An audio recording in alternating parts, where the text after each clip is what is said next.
Assalamualaikum warahmatullahi wabarakatuh.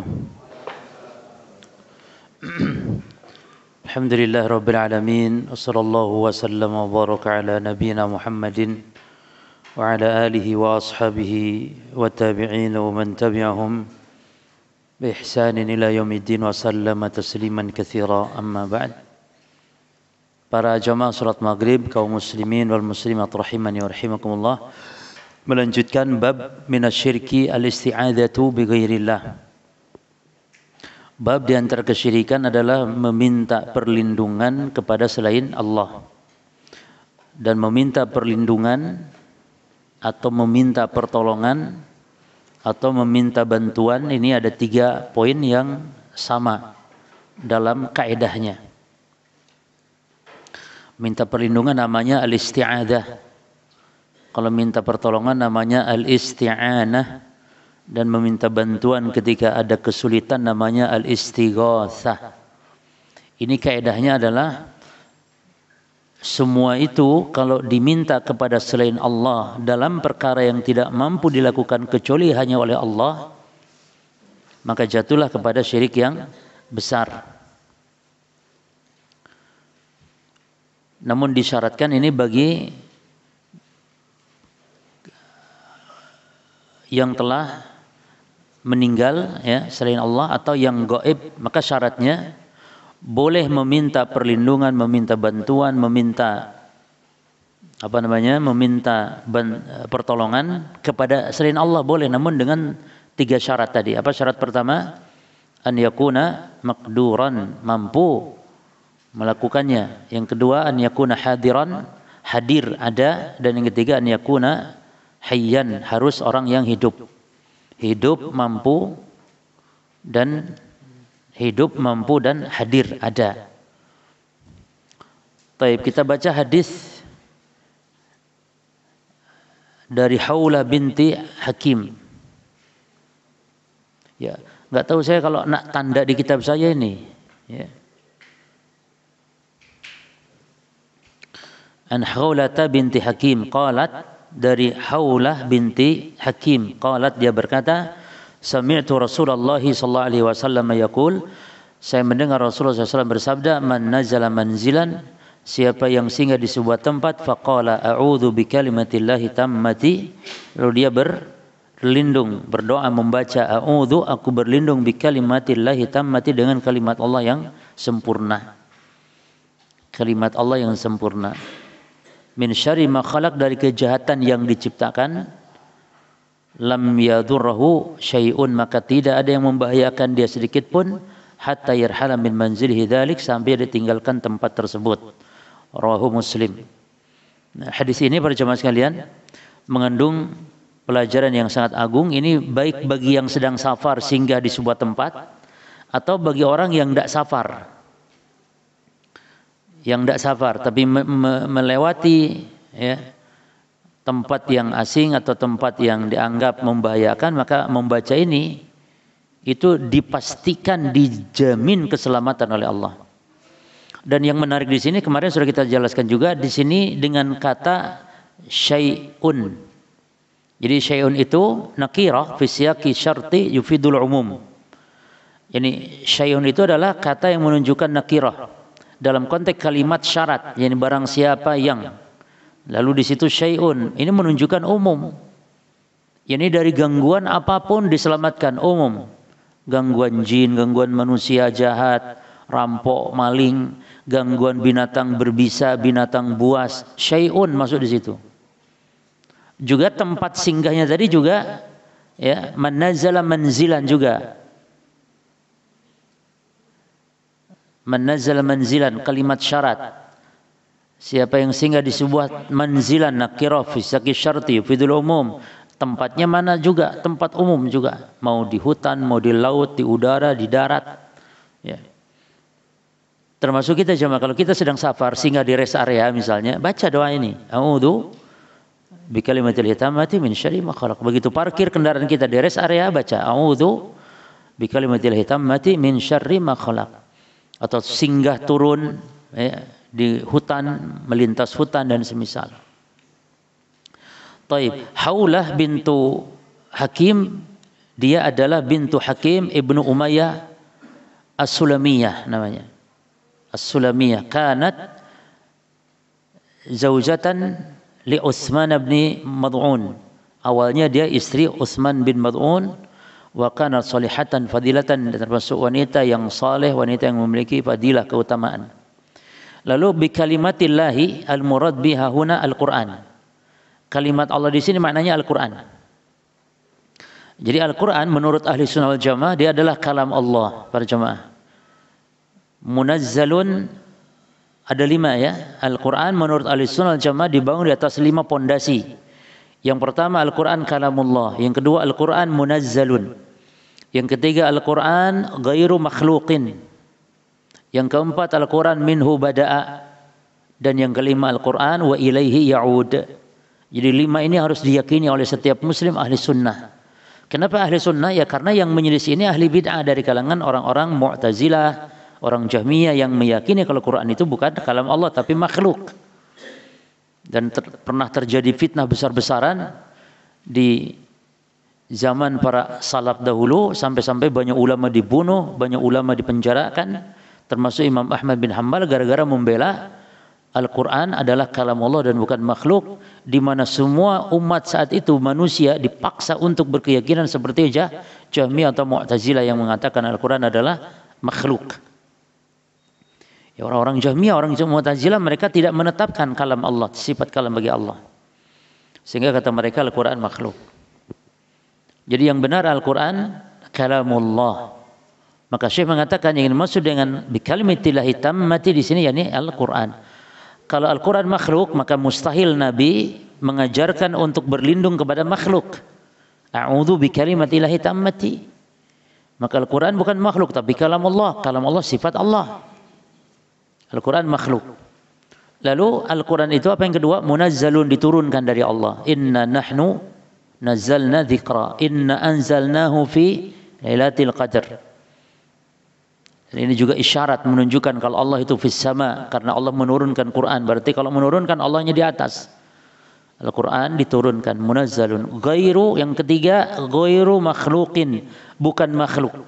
Kata Imam Ahmad, jangan lemah untuk menyatakan Quran bukan makhluk dalam rangka membantah akidah Mu'tazilah. Ya. Apakah zaman sekarang perlu terus, tidak masalah. Karena Mu'tazilah itu sebuah aliran yang walaupun pendiri-pendirinya dulu sudah tiada, tapi ajarannya sampai hari kiamat ada terus. Maka tanamkan kepada kaum muslimin Al-Quran bukan makhluk, karena bisa jadi muncul aliran-aliran seperti itu pemahamannya. Lalu minhu bada'a, dari Allah bermula, yakni yang pertama kali berfirman Allah. Maka ketika Allah sandarkan Al-Quran kepada Jibril, innahu laqaulu rasulin karim dzi quwwati 'inda dzil 'arsy makin. Allah sandarkan Quran kepada Jibril. Innahu, bahwasanya Al-Quran adalah perkataan Jibril. Maka kita punya kaidah tadi. Bahkan Allah sandarkan juga Quran itu kalamnya Muhammad. Innahu laqaulu rasulin karim. Bahwasanya Al-Quran adalah perkataan Rasul yang mulia Muhammad. Maka ini tidak masalah jemaah. Karena tadi kita punya kaidah minhu bada'a. Al-Quran itu dari Allah bermula, yakni yang berfirman pertama kali itu Allah. Adapun Al-Quran kalam Jibril, maknanya Jibril yang menyampaikan, bukan Jibril yang pertama kali berfirman. Makanya seperti kemarin ada Panji Gumilang ngomong, katanya Al-Quran itu kalamnya siapa? Muhammad. Ini perlu jangan langsung disesatkan dulu, tapi ditanya apa maksud ente mengatakan Quran kalamnya Muhammad. Karena memang Al-Quran juga mengatakan demikian. Innahu laqaulu rasulin karim, bisa jadi ini dijadikan dalil oleh dia. Cuman maksud dari Quran kalam Muhammad, yakni Muhammad yang menyampaikan, bukan Muhammad yang berfirman pertama kali. Karena yang berfirman pertama kali siapa? Allah Azza wa Jalla. Maka minhu bada'a. Wa ilaihi ya'ud, yang kelima terakhir, dan Al-Quran akan kembali kepada Allah. Maknanya yakni di hari kiamat. Jadi ada dua makna. Yang pertama dari sisi pensifatan, Al-Quran kembali kepada Allah. Ini karena itu firman Allah, maka Al-Quran kembali kepada Allah. Disifati Al-Quran dengan kalamnya Allah karena Allah yang berfirman. Atau yang kedua, Al-Quran ini kembali kepada Allah, yakni ditarik dari peredaran. Kapan ini terjadi? Di akhir zaman nanti, di hari menjelang kiamat. Dalam satu malam Allah menarik Al-Quran dari peredaran. Semua yang hafal Quran akan dilupakan oleh Allah. Semua Al-Quran yang tertulis di mushaf-mushaf, di kertas-kertas, di tembok, di dinding, di kulit, di apapun dia akan hangus, akan hilang seketika, sebagai bentuk dikembalikan kembali kepada Allah. Dan itu terjadi kapan? Ketika menjelang kiamat. Sebagaimana Ka'bah nanti akan dihancurkan. Sebagaimana nanti di dunia tidak lagi disebut nama Allah. Tidak ada lagi dikumandangkan azan. Tidak disebut Allah, Allah di muka bumi. Ya. Maka kepada merekalah seburuk-buruk makhluk terjadinya kiamat kubra. Kiamat kubra, karena kiamat ada dua, kiamat sugro yaitu kematian yang bisa menimpa siapapun. Adapun kiamat kubra enggak dialami oleh semua makhluk. Tapi kiamat kubra dialami oleh makhluk yang paling buruk di muka bumi. Kata Nabi SAW, syirarul khalqi indallah man adaqathu as-sa'ah wa hum ahya. Seburuk-buruk makhluk di sisi Allah adalah orang yang menjumpai hari kiamat dalam keadaan masih hidup. Karena orang yang beriman, walaupun iman seberat biji dzarrah, akan diwafatkan oleh Allah di akhir zaman. Ya. Maka yang kita khawatirkan jemaah, yang kita selalu waspadai, bukan hanya masalah kiamat kubro nanti. Sekarang kan banyak kajian-kajian akhir zaman, ya, kajian-kajian tentang kiamat, tanda-tanda kiamat. Yang diwaspadai itu kematian dulu jemaah. Itu kiamat sudah. Idza matal insan faqad qamat qiyamatuhu. Kalau seseorang meninggal maka sudah kiamatnya datang sudah itu. Itu yang kita waspadai. Yang bisa menimpa kita kapanpun, bisa sekarang, besok, lusa. Adapun kiamat kubro bisa jadi, dajjal aja bisa jadi kita belum tentu ketemu. Dajjal saja tanda-tanda kiamat. Ya. Kan sekarang ini kajian-kajian oleh yang disebut Ustadz akhir zaman. Selalu materinya juga akhir zaman, kiamat ngomongnya. Dan kadang-kadang dicocok-cocokkan, cocok logi itu namanya. Kejadian di Saudi Arabia dikaitkan dengan peristiwa, dengan hadis-hadis, kadang hadis palsu pun disampaikan sebagiannya. Ini tidak benar para jemaah. Kita cukup dengan hadis Nabi bahwa diutusnya Nabi Muhammad itu tanda kiamat sudah dekat, selesai. Apa yang harus kita mendalami sampai peristiwa-peristiwa kejadian sekarang dikait-kaitkan gitu, padahal tidak ada kaitannya, dicocok-cocokkan. Diutusnya Nabi Muhammad itu kiamat sudah dekat, maknanya berarti selesai. Kata Nabi, bu'istu ana wasa'ah kahataini. Aku dengan kiamat datang, aku dengan kejadian kiamat, aku dengan peristiwa hari kiamat nanti seperti ini dekatnya. Yani ibarat ini Rasulullah, ini kiamat. Dekat sekali. Maka yang kita waspadai senantiasa jemaah adalah kematian kita. Bahkan Nabi sampai mengatakan aktsiru dzikra hadzimil ladzat. Nabi tidak memerintahkan memperbanyak mengingat kiamat kubur, tidak. Tapi perbanyak mengingat penghancur kenikmatan, yaitu kematian. Selalu waspada. Bagaimana caranya berjamaah? Apa makna kita mengingat kematian? Ini al-isti'dad, mempersiapkan. Jadi kematian itu anggap kalau mati besok tuh kita ini sudah siap gitu jemaah, amal. Ya, enggak ada yang terluput, amalan wajib, apalagi amalan sunnah pun sudah alhamdulillah kita lakukan. Makanya para jemaah, di antara kiat agar kita ini husnul khatimah, saat mati datang pun seolah kita siap, adalah amal itu senantiasa dawam walaupun sedikit. Walaupun sedikit, yang penting dawam. Dan itu amal yang paling dicintai Allah. Habbul a'mal ilallah ma adwamu ala ashabiha wa in qalla. Amalan yang paling dicintai Allah adalah amalan yang dilakukan dawam oleh pelakunya walaupun sedikit. Ada jaminan husnul khatimah. Sebagai bentuk kita al-isti'dad, menyongsong, mempersiapkan kematian yang kita diperintah oleh Nabi untuk mengingat, bukan hanya mengingat tapi memperbanyak.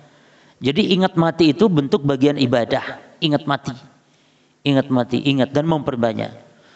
Bahkan sampai-sampai jemaah hampir setiap saat loh aktivitas kita ibadah pun diingatkan dengan kematian. Safar kita baca doa apa?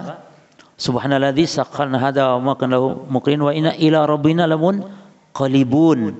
Lamun qalibun, kita akan kembali kepada Allah. Mau tidur bismika Allahumma ahya wa amut. Dalam salat Allahumma inni a'udzubika min adzabi jahannam wa min adzabil qabri. Mati lagi.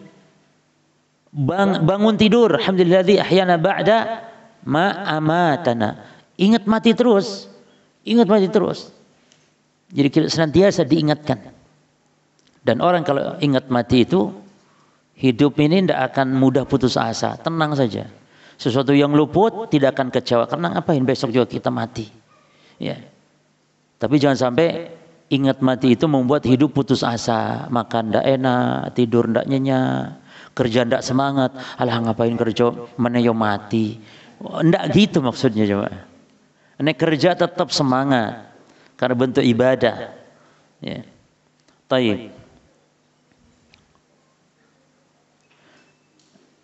Jadi inilah akidah ahli sunnah tentang Al-Quran, yaitu kalamullah munazzalun ghairu makhlukin minhu bada wa ilaihi ya'ud. Bagaimana akidahnya kelompok yang menyimpang? Yang pertama Jahmiyah dan Mu'tazilah mengatakan Al-Quran makhluk. Bagaimana dengan Asy'ariyah? Kata Asy'ariyah Al-Quran kalamullah tapi maknan. Kalam Allah tapi makna. Karena memang akidah Asy'ariyah menetapkan sifat kalam itu memang menyimpang. Jadi menetapkan sifat kalam bagi Allah mereka tetapkan, tapi kalam binafsihi. Jadi Allah itu tidak berbicara yang terdiri dari lafad, huruf, kalimat, makna, bukan. Kata mereka, bicara Allah itu hanya makna. Allah bicara hanya dalam dirinya. Lalu makna itu yang Allah sampaikan kepada Muhammad atau kepada Jibril. Sehingga menurut versi Asy'ariyah, Quran itu kalam Allah tapi berupa makna. Berarti hakikatnya kalam siapa? Bisa jadi Jibril, mereka khilaf. Bisa jadi Jibril, bisa jadi Muhammad. Jadi Panji Gumilang ngomong gitu sebenarnya Asy'ariyah itu sudah dulu ngomong begitu. Jadi makna. Lah menurut kita ahli sunnah wal jamaah bahwa makna itu adalah hadis qudsi. Yang seperti itu tuh itu bukan Quran. Menurut kita itu hadis qudsi namanya. Yani hadis qudsi adalah kalam Allah namun secara makna yang diungkapkan oleh lisan Muhammad. Jadi hadis qudsi itu kalamnya dari Nabi Muhammad namun maknanya diilhamkan oleh Allah. Nah kata Asy'ariyah itu tuh Quran seperti itu. Diilhamkan. Ya, makna itu yang diilhamkan kepada Jibril atau kepada Muhammad sallallahu alaihi wasallam. Ya. Dan itu kesesatan, penyimpangan. Jadi yang benar kalam Allah itu jamaah sautun masmu'un. Kalam Allah itu kalam yang terdiri dari suara yang terdengar. Terdiri dari lafad-lafad, dari huruf-huruf, dari lafad-lafad, dari kalimat dan dari makna. Jadi menurut kita ahli sunnah Quran itu hurufnya, kalimatnya, ini kata-katanya, maknanya itu semua dari Allah. Tapi hadis qudsi, menurut kita ahli sunnah hadis qudsi kalamnya huruf kalimat dari Nabi Muhammad namun maknanya dari Allah. Maka dibedakan. Kalau baca Quran berpahala satu hurufnya pun walaupun tidak ngerti, tidak paham. Tapi baca hadis qudsi tidak dapat pahala per hurufnya, tidak. Kecuali dipelajari lain lagi. Ini perbedaan antara hadis qudsi dengan Al-Quran. Terus at-tammati bi kalimatillahi at-tammati al-kalima al-kamilat maknanya. At-tammati ini yang sempurna. Alati la yalhaquhan naqsun wala aibun. Yani kalam Allah itu sempurna, tidak ada tersusupi dengan kekurangan atau cacat. Kalau kalam kita banyak cacatnya kalau kalam kita.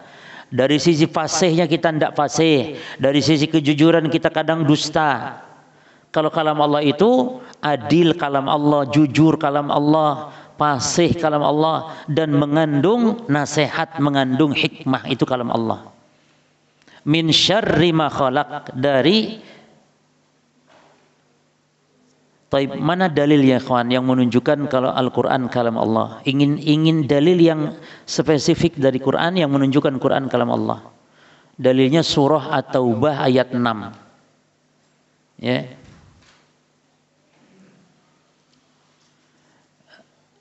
Wa in ahadun minal musyrikin wa in istajaraka ahadun minal musyrikin fa'ajirhum hatta yasma'a kalam Allah. Coba tolong dilihat At-Taubah ayat 6, coba apa lafadznya? Wa in istajaraka ahadun minal musyrikin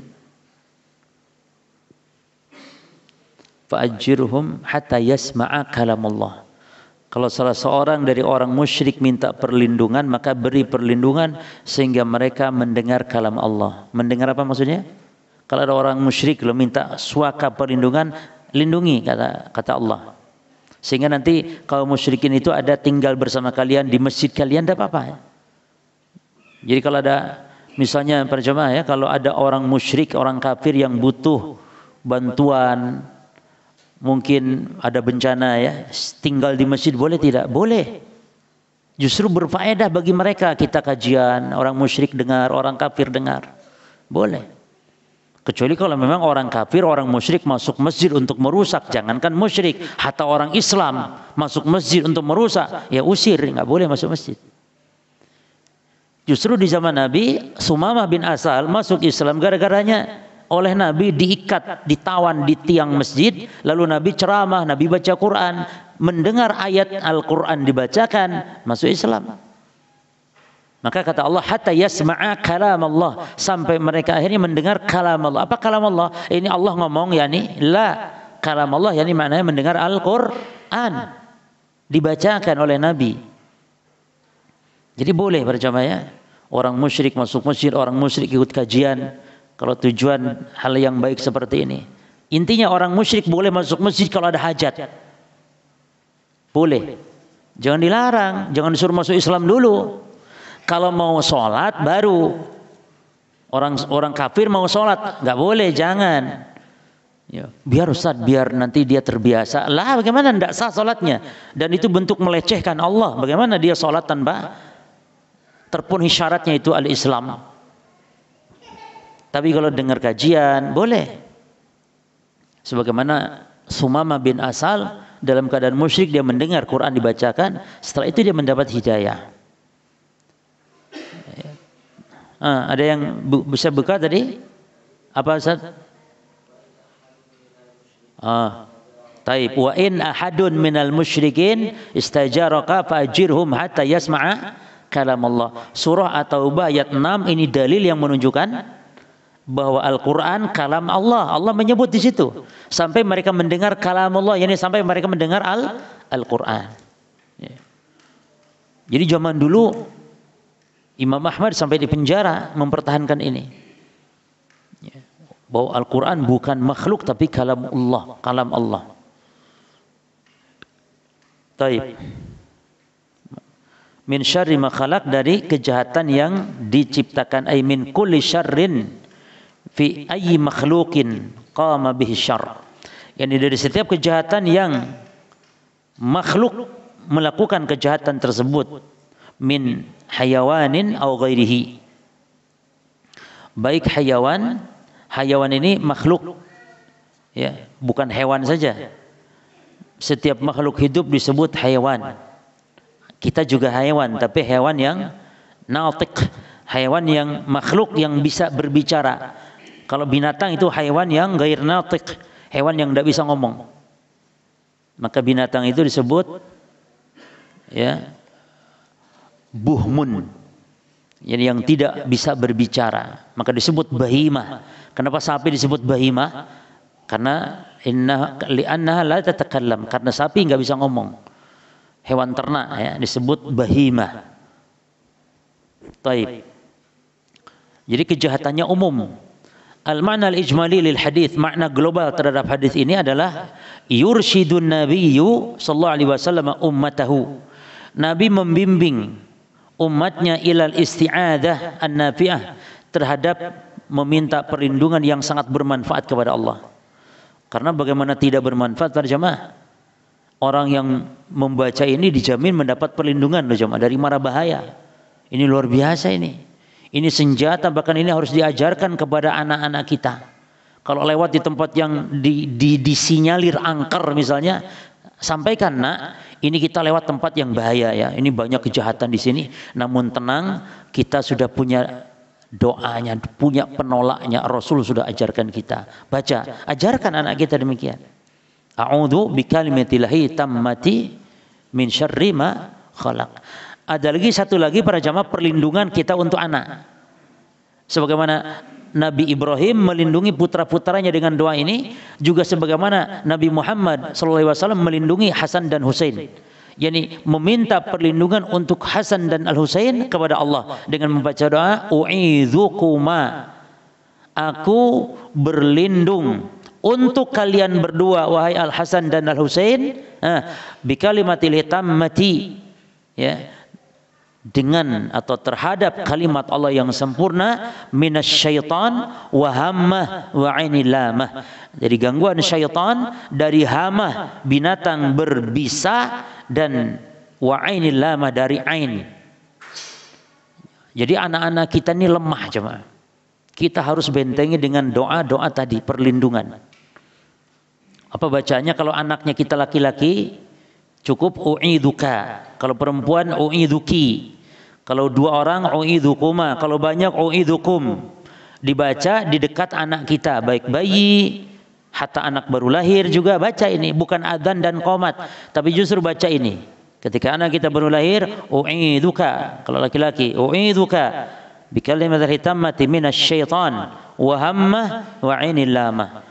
Anak juga sudah mulai, anak-anak juga baca setiap pagi, setiap petang, kapanpun, setiap keadaan baca. Supaya terhindar dari ain tadi yang paling. Ya semua dari gangguan syaitan. Maka ada anak yang kesurupan diganggu syaitan. Ya. Atau ada istilah anak katanya indigo bisa melihat. Itu tuh anak yang kesurupan itu namanya.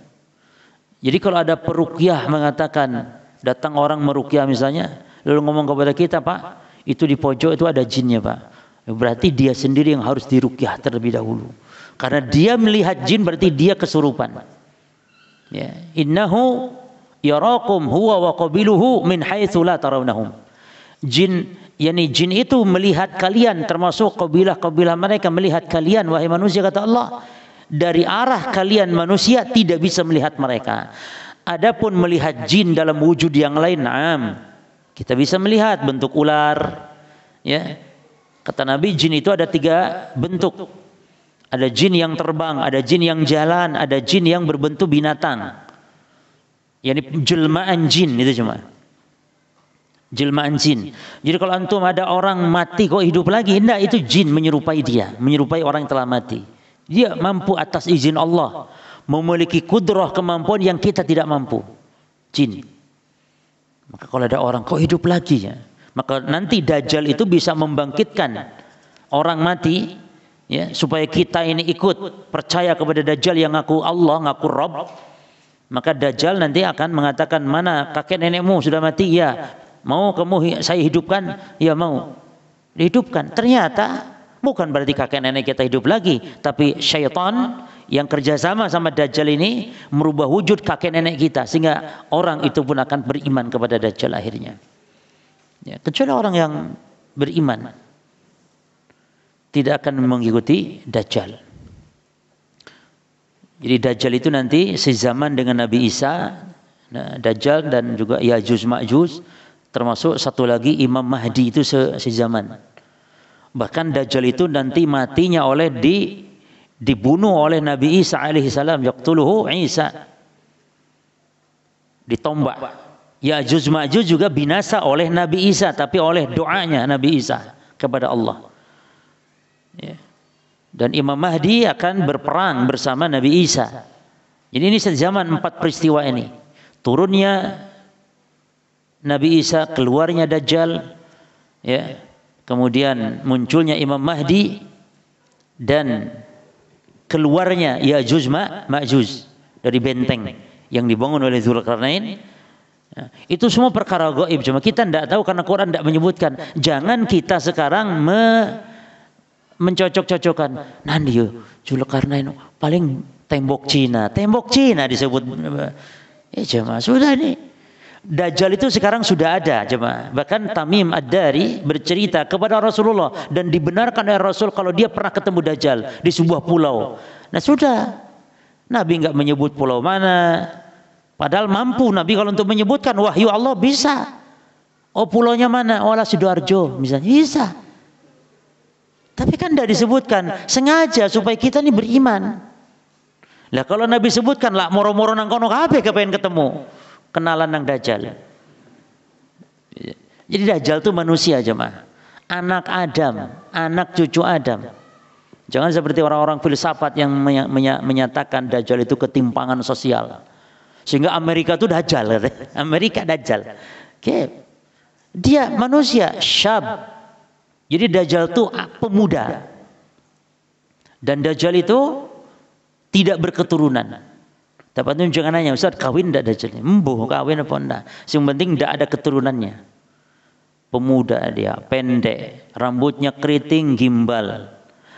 Badannya bungkuk, kemudian kulitnya merah, ini putih kemerah-merahan, kemudian kakinya letter O. Wis cacat welek Dajjal jemaah. Matanya picek sebelah, yang sebelah kanan buta sebelah. Baina ainaihi maktubun kaffara, di antara dua matanya di jidatnya tertulis kaffara. Ya. Jadi dia afhaj ini kalau jalan melingkar kakinya, ini letter O, kan ada orang ada letter X, ada letter O, itu Dajjal. Cacat welek Dajjal itu. Dan setiap muslim, setiap mukmin mampu mengenali Dajjal karena ada tulisannya. Yang buta huruf sekalipun, yaqra'u kullu muslim, terbaca oleh setiap orang muslim walau kana ummiyan, walaupun buta huruf. Ya. Makanya fitnah Dajjal itu memang fitnahnya dahsyat tapi kecil bagi orang yang beriman. Karena fitnah Dajjal itu nyata jelas, yang susah itu yang berat fitnah berupa syubhat yang kelihatan benar tapi salah. Kelihatan apa namanya? Al-haq tapi batil. Seperti syubhat-syubhat sekarang, ketimpangan, penyimpangan-penyimpangan. Ya. Taib. Mana tadi? Arti yang dafi'u biha kullu mahdzurin, yang bisa tertolak dengan doa tersebut setiap bahaya. Setiap loh jemaah, kullu mahdzurin, setiap bahaya, bahaya sihir, bahaya telu santet, bahaya rampok, bahaya maling, bahaya apapun akan tertolak, tercegah dengan doa tadi. A'udzu bi kalimatil hitamati min syarri ma khalaq. Ustaz, saya baca juga tapi koyo kena yo, saya kemalingan. Ustaz, baca itu padahal. Ingat kaidahnya apa? Bahwa kullu sabab murtabitatun biqada'illahi wa qadarihi. Setiap sebab maka tetap terikat dengan qada dan qadar Allah. Ini walaupun kita sudah baca bisa jadi karena takdir Allah harus terjadi bahaya, tidak masalah. Bisa terjadi. Cuman secara umum orang kalau sudah melakukan sebab pasti akan mendapatkan apa yang dia usahakan. Ya, contohnya ada orang menikah, mengambil sebab supaya punya anak. Sudah menikah, apakah ada orang yang tidak punya anak padahal sudah mengambil sebab itu kawin? Ada tidak yang tidak punya anak setelah menikah? Ada banyak. Tapi secara umum orang kalau menikah melakukan sebab maka pasti akan memiliki anak. Daripada yang ingin punya anak tapi tidak kawin-kawin kecuali ngadopsi. Ya, maka kalau kita baca ini secara umum pasti diselamatkan Allah. Adapun kalau terjadi celaka setelah kita baca dzikir pagi, dzikir petang, maka berarti memang demikian ketetapan Allah atas hikmah yang didapatkan bagi hamba. Mungkin jalan baik bagi dia. Karena kadang-kadang jemaah ada dosa-dosa yang harus dilebur dengan musibah. Ya. Ada dosa-dosa yang harus dilebur dengan musibah, atau ada derajat-derajat surga yang harus diraih dengan musibah. Ada orang yang derajat surga tinggi namun amalannya melempem, rendah amalannya, maka harus diraih dengan musibah. Sehingga ikhwan, jangan putus asa. Setiap musibah-musibah walaupun berupa azab, walaupun berupa ujian, ya, maka ini semua baik bagi kita sebagai seorang muslim. Karena umat Nabi Muhammad itu umat yang marhumah, umat yang dirahmati, umat Islam ini, yaitu yang tidak diadab di akhirat. Artinya apa coba? Umat Islam tidak diadab di akhirat itu maknanya apa? Yani umat Islam adabnya itu di dunia. Umat dulu gimana? Allah binasakan di dunia sekalian. Tapi di akhirat lain lagi, lebih dahsyat lagi. Umat Islam enggak. Allah adab di dunia dengan musibah, dengan gempa, dengan gunung meletus, dengan banjir, dengan musibah-musibah dunia, agar di akhirat Allah rahmati mereka. Maka adab-adab seperti itu di dunia, walaupun di dunia. Tapi antum jangan minta, ya Allah adab ya Allah aku nang dunia, ayo nang akhirat ya Allah. Ojo minta selamat di dunia, selamat di akhirat. Tapi kalau ada orang Islam diadab di dunia, maka secara umum berarti ini adalah bentuk Allah merahmati agar di akhirat diamankan dari adab. Bahkan adab kubur juga. Adab kubur diantaranya hikmahnya adalah agar diselamatkan dari adab akhirat. Ya, maka ini yang dimaksud dengan bahwa ummati ummatun marhumah, umatku adalah umat yang dirahmati, yakni di akhirat secara umum ya. Kalau afrod seorang per orang mesti ada yang diadab di akhirat. Tapi secara umum umat Islam dirahmati oleh Allah Subhanahu wa taala. Terus yakhafuhu al-insanu indama yanzilu ya buq'atan min al-ard. Yani Allah akan cegah dari segala mara bahaya yang dikhawatirkan oleh manusia, oleh seseorang ketika dia singgah ya, ketika dia singgah buq'atan di sebuah tempat min al-ard, di bumi ini. Termasuk juga di udara. Jadi antum di atas pesawat pun baca a'udzu bikalimatillahi tammati. Ya, tidak masalah. Adzan dulu. Nah, tafadhal.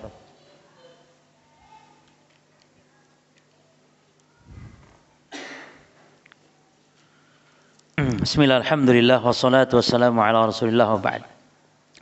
Para ikhwan dan akhwat kaum muslimin wal muslimat rahimani wa rahimakumullah. Doa tadi Syekh bin Baz mengatakan dari sabda Nabi, man nazala manzilan, sebagaimana tadi saya katakan di awal, barang siapa yang singgah di tempat manapun. Karena ini setiap tempat, karena disebutkan dalam konteks kalimat nakirah fi siyaqi syart yashmal, mencakup apapun, dimanapun, baik di darat, di udara. Maka kata beliau, yaquluha idza raqibat ta'irah, baik ketika naik pesawat, awis sayyarah, naik kendaraan mobil, awil qitar, naik kereta, ya, wa nahwa, atau yang semisalnya, atau kita lewat, ya, baik kita musafir atau bukan musafir, maka dibaca para jemaah. Ya. Dan dzikir seperti ini yang memiliki khasiat yang luar biasa, dan kita juga alhamdulillah dimudahkan oleh Allah bahwa banyak di antara amalan-amalan berupa zikir namun berat dalam timbangan amal. Dan para jemaah sekalian, ingat sebuah kaidah bahwa kita harus berusaha memprioritaskan mana amalan-amalan yang berpahala berat dalam timbangan. Karena ada amalan itu yang di dalam timbangan ringan, ada yang dalam timbangan berat. Ibarat kita jemaah, ini sekarang ini kosong jemaah ya. Dengan ini yang berisi air. Kira-kira kalau diletakkan berat yang mana para jemaah? Berat yang isi ini. Demikian pula amal kita. Ada amalan yang di timbangan biasa, ada yang amal bahkan mungkin kita gampang melakukannya, tapi berat dalam timbangan amal. Nah itu kita harus betul-betul semangat mengamalkan itu. Berusaha kita untuk beramal yang pahalanya berat dalam timbangan. Apa contohnya? Contohnya membaca subhanallah bihamdihi subhanallahil azim. Kalimatani khafifatani fil lisan wa habibatani 'inda rahman wa saqilatani fil mizan. Dua kalimat yang dicintai Allah, ringan di lisan namun berat dalam timbangan amal. Apa itu? Subhanallah wa bihamdihi subhanallahil azim. Siapa di antara kita yang jangankan memperbanyak, siapa yang baca ini? Mungkin ada di antara kita yang tidak pernah baca atau yang tidak baca di hari ini. Subhanallah bihamdihi subhanallahil azim. Subhanallah bihamdihi subhanallahil azim. Karena para jamaah timbangan kita kelak di akhirat itu, faman saqulat mawazinuhu. Jadi siapa yang berat amal baiknya dan amal buruknya ada, karena tidak ada. Setiap kita pasti banyak dosa, punya dosa lah. Kullu bani Adam khata. Ada. Cuman kalau amal baik kita berat, maka amal buruk kita diampuni Allah. Itu nikmatnya kita kalau beramal, amal baik kita berat. Dan Allah sudah kurang apa rahmatnya kepada kita jemaah. Kalau amal baik dilipat gandakan 10 sampai 700 kali lipat. Kalau amal buruk kalau catat 1 saja. Maka insya Allah kalau ini kaedahnya, berarti rata-rata kita amal kita yang berat yang mana? Rata-rata yang baik lah. Oh 700 kali lipat, bahkan kelipatan yang tidak lagi terhitung. Maka kalau ada amalan, contohnya husnul khuluq, amalan yang berat dalam timbangan, ada diantaranya berakhlak yang baik kepada sesama. Laisa syai'un athqal fil mizan atau fi mizanil 'abdi min husnil khuluq. Tidak ada sesuatu yang berat dalam timbangan hamba daripada akhlak yang baik. Husnul khuluq. Jadi bukan hanya baik kepada Allah lah, kepada makhluk, kepada tetangga, kepada kerabat, ibu dan bapak terutama, kepada istri kepada suami, lalu kepada saudara-saudari kita, paman, bibi kita, baru kepada tetangga, kaum muslimin secara umum. Berbuat baik jemaah. Dan tolak ukur berbuat baik kepada sesama itu, tolak ukurnya 3 jemaah ya. Yang pertama, badlun nada. Memberi, mencurahkan kebaikan, memberi, membantu, menolong. Yang kedua, kaful adza, tidak mengganggu orang lain dengan lisan, dengan tangan. Dan yang ketiga, talaqatul wajh, sumringah, senyum, paksa senyum, jangan kayak seram begitu. Kan ada orang tuh sayang ya, baik tapi sayang tapi serem gitu. Jadi 3 ini tolak ukurnya. Disebut orang berakhlak baik kepada sesama 3. Apa tolak ukurnya tadi? Badlun nada. Yang kedua, kafful adza. Yang ketiga, talaqatul wajhi. Apa badlun nada? Menolong, membantu, memberi, melayani, berkhidmat. Yang kedua, menjaga. Jangan ganggu. Ada orang loh suka memberi tapi juga suka nyakitin. Mulutnya itu loh suka nyelkit nih ngomong. Memang suka memberi tapi nih ngomong nyakitin. Hati-hati jemaah. Atau Masya Allah suka memberi, membantu, Masya Allah. Juga tidak pernah ganggu orang, Masya Allah. Tapi masam wajahnya itu. Apa kecut. Tidak ada senyumnya. Ada. Wangel nih kata senyum tuh. Wangel. Masih jojon ngelawak dia tidak senyum. Masih jojon ngelawak. Enggak senyum dia. Saking luarangnya senyumnya. Jemaah, wallahi jemaah. Walaupun kita tidak kenal loh. Sama muslim di jalan papasan, wallahi ibadah. Tabassamuka liwajhi akhika, walaupun tidak kenal. Akhik yakni saudaramu muslim. Senyummu kepada saudaramu yang muslim walaupun tidak kenal, sedekah. Sedekah. Lu ketemu di jalan papasan. Ini enggak papasan karena tidak kenal, nabrak lu cuma. Nabrak. Mana cuma Assalamualaikum, waalaikumsalam Pak. Nang di Pak, mau kemana? Khair. Tidak kenal padahal ya. Duduk di terminal, duduk sebelahan. Assalamualaikum, mau kemana Pak? Oh saya mau safar ini. Kadang-kadang kita dapat ilmu, dapat pengalaman. Ngobrol cuma, senyum. Apalagi kalau kita bisa bantu. Mungkin orang ternyata ini orang kesulitan. Ternyata mungkin dia habis ongkos atau apa. Walaupun hati-hati di zaman sekarang banyak modus cuma ya. Tapi kita kadang-kadang bisa membantu kalau kita mampu. Demikian. Mana tadi? Bi an yasta'idza bi kalamillahi asy-syafi al-kafi, yaitu dengan berlindung terhadap kalam Allah yang asy-syafi ya, al-kafi al-kamil. Asy-syafi yang mencukupi, al-kafi sama al-kamil yang sempurna, min kulli aibin wa naqsin, dari setiap cacat dan kekurangan. Jadi kalam Allah itu sempurna.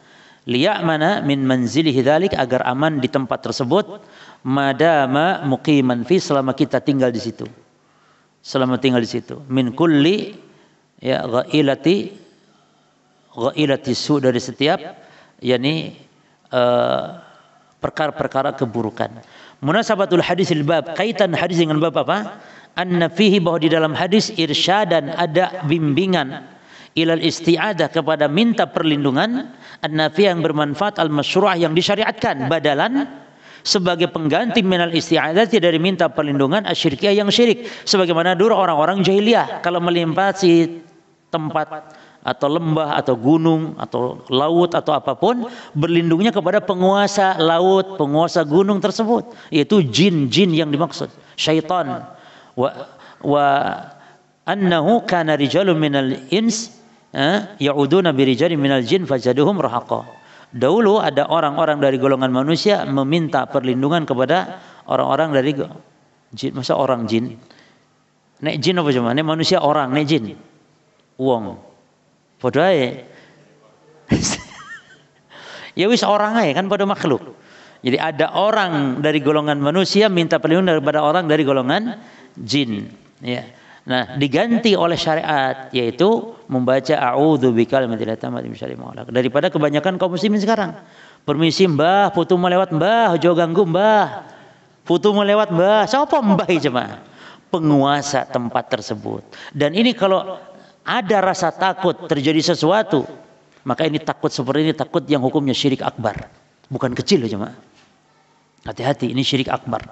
Makanya di antara bahayanya ya di negeri kita itu kesyirikan-kesyirikan yang sudah terbiasa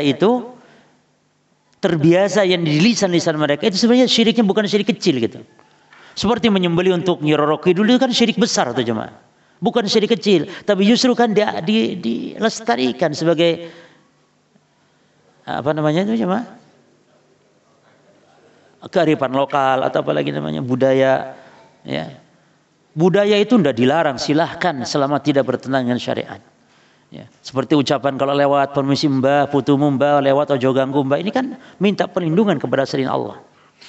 Taib. Allati kana yastamiluha al-musyrikun, yang biasa dilamalkan oleh orang musyrik dulu, berlindung kepada penghuni penguasa tempat tersebut. Ma yustafadu minal hadis. Apa yang bisa diambil faedah dari hadis tadi yang pertama? Bayanu annal isti'adzah ibadah. Penjelasan bahwa meminta perlindungan itu ibadah. Karena meminta perlindungan kepada sesuatu yang tidak mampu dilakukan kecuali hanya oleh Allah. Sanian yang kedua, annal isti'adzata al-masyru'ata hiya. Bahwasanya meminta perlindungan yang disyariatkan dia adalah makanat billah, kalau mintanya itu kepada Allah, au bi asma'illah, atau dengan nama Allah, au sifati, atau terhadap sifat Allah, dengan sifat Allah. Salisan yang ketiga, anna kalam Allah ghairu makhluk, bahwa kalam Allah bukan makhluk. Kenapa? Li'anna Allah syara'a al-isti'adzata bihi, karena Allah mensyariatkan lewat hadis Nabi tadi untuk berlindung terhadap kalam Allah, kalimat Allah tadi. A'udzu bikalimatillahi tammati min syarri ma khalaq. Wal isti'adzatu bil makhluk, sementara kalau meminta perlindungan kepada makhluk syirkun, itu kesyirikan, maka tidak mungkin kalau kalam Allah yang kita berlindung dengan kalam Allah itu adalah makhluk, sebagaimana kata orang-orang Mu'tazilah. Fadalla ala annahu ghairu makhlukin, menunjukkan bahwa kalam Allah bukan makhluk. Rabi'an yang keempat, fadilatu hada doa, keutamaan doa ini yang harus dihafal oleh lisan-lisan kaum muslimin. Termasuk tolong jemaah, doa safar itu loh antum yo harus hafal di luar kepala. Hayati makna per maknanya. Bukan sampai al-munqalibun, itu TK itu, ini sampai situ. Yang lanjutan itu aja, Allahumma inna nas'aluka fi safarina hadza al-birra wat taqwa minal amali ma tarda, Allahumma hawin, dan seterusnya. Karena antum safar bendino kadang-kadang. Lah terus doanya ndak apa? Baca apa jenengan? Ustaz sudah bismillahi tawakkaltu 'ala Allah ya. Ya cukup itu zaman, tapi kan supaya kita nih ketika safar kita dijaga dan dipelihara oleh Allah. Lalu safar kalau baca doa ini dijamin apa? Jauh pun terasa dekat, terasa enteng, ringan. Allahumma hawin fi safarina hadza wa tu'ana bu'da, yang jauh seolah rasakan dekat ya Allah. Dan hawin, ringankan safar ini ya Allah. Wa Allahumma anta khalifatu fil ahl. Ya Allah, engkau adalah yang memelihara keluarga saya yang ditinggal ya Allah. Ini indah sekali jemaah. Nah itu baca, terus baca doa-doa tadi yang singgah di tempat, ya. A'udzu bikalimatillahi tammati dan seterusnya. Jadi fadilatu hadza du'a ma'a makhtisarihi, padahal sangat pendek dan ringkas, tapi ajaib ya, manjur itu ya, luar biasa. Padahal ringkas pendek kan. Taib. Khamisan anna nawasiyal makhluqati biyadillah, bahwasanya seluruh ubun-ubun makhluk itu di tangan Allah. Ini kalau kita sudah berlindung kepada Allah, khalas, makhluk apapun dia, mau jin, mau manusia, binatang, di bawah kekuasaan Allah semuanya, tunduk atas izin Allah. Maka kalau ada binatang buas tidak menerkam, kalau ada orang jahat pun bisa jadi enggak jadi jemaah. Itu bentuk karomah loh jemaah. Ada begal rampok bisa jadi enggak, kita bisa jadi enggak. Dibiarkan lewat bisa jadi. Bisa jadi karena izin Allah tadi dengan sebab berkahnya doa ini. Itu. Tapi jangan udah baca ini, mana rampok, ayo maju ke nih. Lah. Atau nantang-nantang di jin gue tak lawan nih, aku baca doa ini. Enggak juga seperti itu. Tapi kita berlindung kepada Allah Subhanahu wa taala. Masuk insyaallah di bab berikut, minasyirki an yastaghitsa bi ghairillahi au yad'u ghairahu. Ini tentang bab al-istighatsah, ya. Kita lanjutkan di pertemuan berikut, wallahu alam.